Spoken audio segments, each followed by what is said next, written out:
Oh boy, I have a story for you today. Today we are going to go down the road and discuss a very important story that's been blowing up lately. A story that goes through the willpower, community, how strong we are as people, being able to fight against corporation, and most importantly, democracy.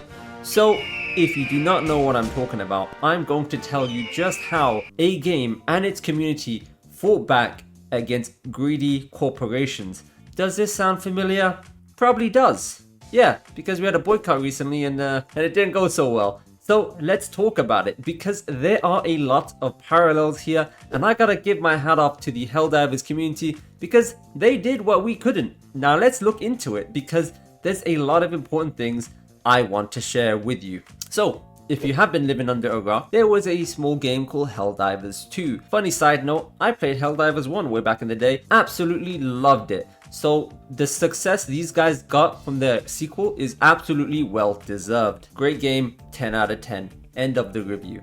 Okay, so what's the big deal? It's a good game, right? Well, if you were to check the reviews on Steam, you would be surprised to see overwhelmingly negative response. How does that make sense? I just said the game is great. The internet absolutely loves this game. The game is a gem. So, what happened? Sony happened. You may have heard of Sony. Just a small company. Sony pushed an update to this game which infuriated players. It made players pissed. Players got out their pitchforks and they were willing to fight back all over a very minor change. So minor that a lot of people will not even notice this.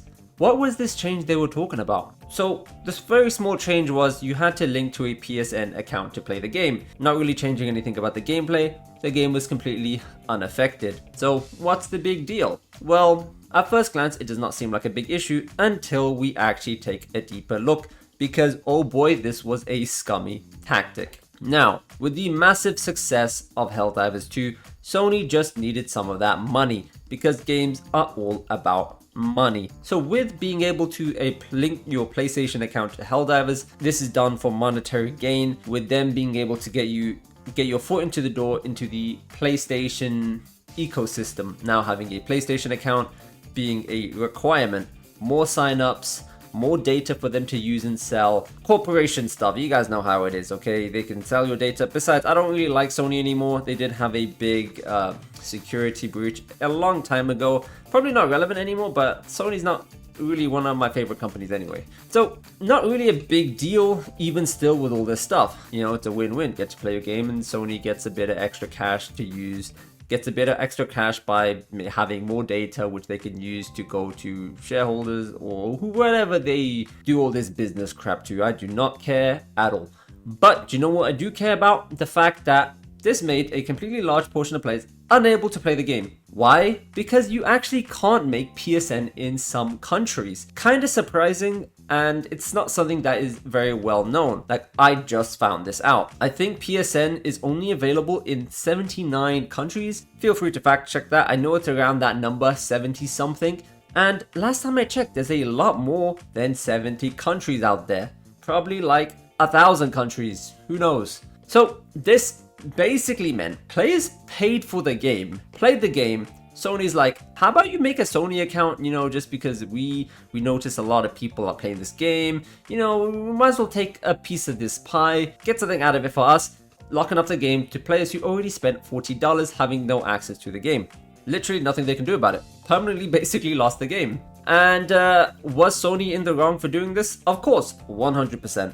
However, some people may want to argue they did state in the game's terms and services you are required to connect a PSN account, but you're able to skip this part in the game and it was completely optional, and it wasn't really something that was made really that aware to the players. Also in the EULA it did not state that you needed a PSN to play, so everyone was assured you didn't need to have one. However, this was later changed as Sony did make it compulsory to connect your account. So, how did the community react to this? They were annoyed. They were pissed. They were out for blood. They will stop at nothing. I have not seen a community this tightly knit. Now, we all know the gacha community is unhinged, and it causes people to do crazy stuff like attempt to attack a CEO of a company with a literal weapon.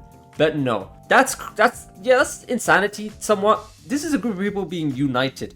I've never seen a group of people come together so fast, as united like this, literally ever. This story has been evolving day by day, and thankfully, I won't spoil the ending, but it's a good one. Let's talk about a few things.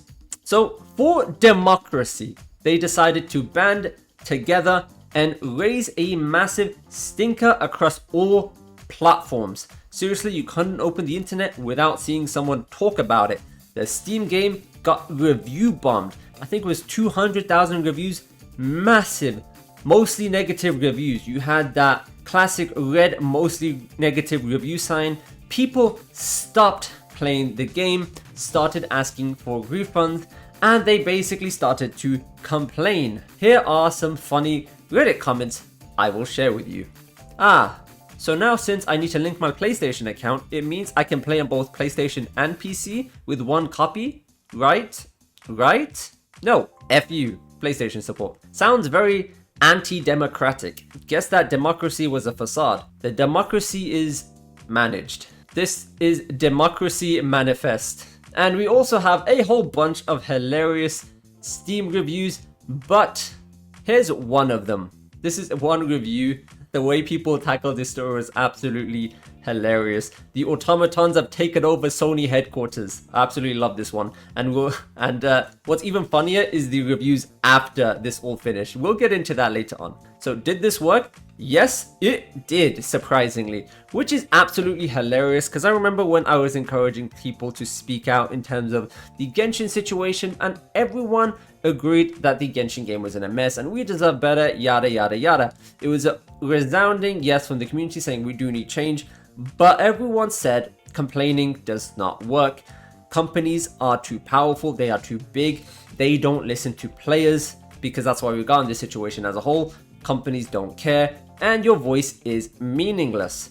Now, I understand people are going to say this is not a one-to-one comparison. The markets aren't the same. CN and global, not one-to-one. But I already proved that we make a big and decent chunk, about 30%-ish of players. That is a massive portion, and CN, it's not really that hard to unite English speaking and Chinese players.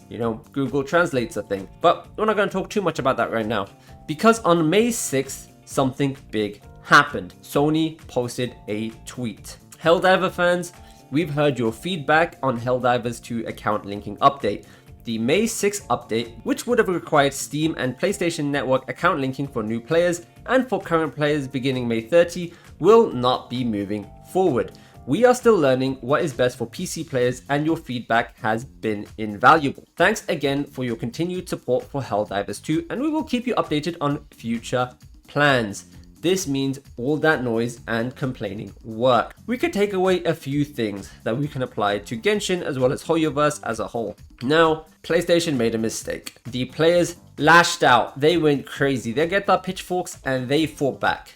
Now, making mistakes are okay, we all make them. PlayStation heard the players and they went back to fix it. They had an avenue to communicate with their fans, and they actually had a form of communication. Players complained, Sony said, we hear you, we'll fix it. This is something we've not seen in the hoyoverse space. It seems very one-sided. Players complaining and eventually getting tired and accepting things are what they are, and the other side basically using all their players for more monetary reasons, shipping out more sponsorships, because you need a new phone skin every single year. Seriously, they keep using us for money, guys. It's a bit annoying, even though the Kaching phone does look pretty nice. A takeaway from this, we do have to understand, we as gamers have a lot of power. We live in a somewhat of a depressing time where the quality of games have gone downhill, and it's not an isolated opinion. You speak to anyone and they will agree. Corporate greed has taken over the gaming industry and has kind of soiled it to its core, where modern games kind of feel like a way to get into your pocket. People release half-finished games with battle passes, day one DLC, and all this stuff. You guys know how this goes. And it was great to see a game like Helldivers come out and break the mold and give players what they want. Sony tried to step in and do their shenanigans, but thanks to players voicing their concern and their opinions, we were able to fight back and get what we needed as a community. This is a big lesson because nowadays we all have a defeatist mindset. The industry is going down, games are going down, companies will do whatever they want for the sake of money. What's the point in complaining? This isn't just a gacha or Genshin issue, this is something I've seen in the whole industry because we feel like we lost our voice. Because whenever you even mention boycotts and gaming, everyone will shut you out saying there's no point complaining, stop being ungrateful, and just there's no point. No one will listen to you. I do understand the gravity of the situation with this one, as needing to link to a PSN account does essentially remove the game from a lot of people, like entire countries, entire groups of people who paid for the game, basically have it taken away from them, and it's unclear whether they'll get refunds or not.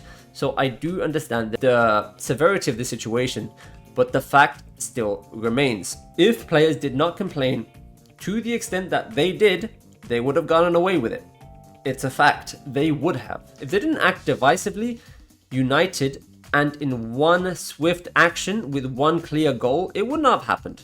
Which is something we messed up in the Genshin community when we had to voice our complaints, when we wanted to fix the game, spread awareness. With the Helldivers community, they all work together for the sake of democracy. With Genshin and the gacha space, there seems to be constant civil war. We seem to be at each other's throats constantly, and it seems we can't all get along. If you like the game, you get hate. If you don't like the game, you get hate.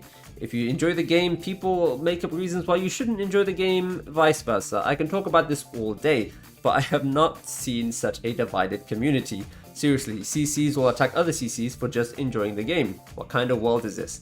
It's kind of stupid in my honest opinion. So next time, if there is another Genshin boycott, which people assure me that, don't worry BMO, in the New Year anniversary awards, people are going to want to stand up and fix things. Well, if that is the case, we can learn a few things. Everyone needs to act united, be very decisive in what you want, and have a clear goal. And know that as players, we hold a lot of power. This goal is very realistic. In the case of Genshin, we wanted better endgame content so long-term players can feel rewarded, because what's the point of building characters if you have nowhere to use it, you don't feel challenged, you don't feel rewarded for spending all those hours and your house deposit on a gacha game. But this isn't a video talking about the problems of Genshin, I have plenty of those. What we need to take away from this is the fact that as a group, complaining works. We have more power than you think, and we are the people that people make these games for. So if we don't like something, we are allowed to criticize it and have a voice. We need to unify as a community and all speak the same message when we want something. When trying to protest, we need a reasonable and fixed goal, and we must not give up. We need to stick to our morals. And most importantly, apes strong together.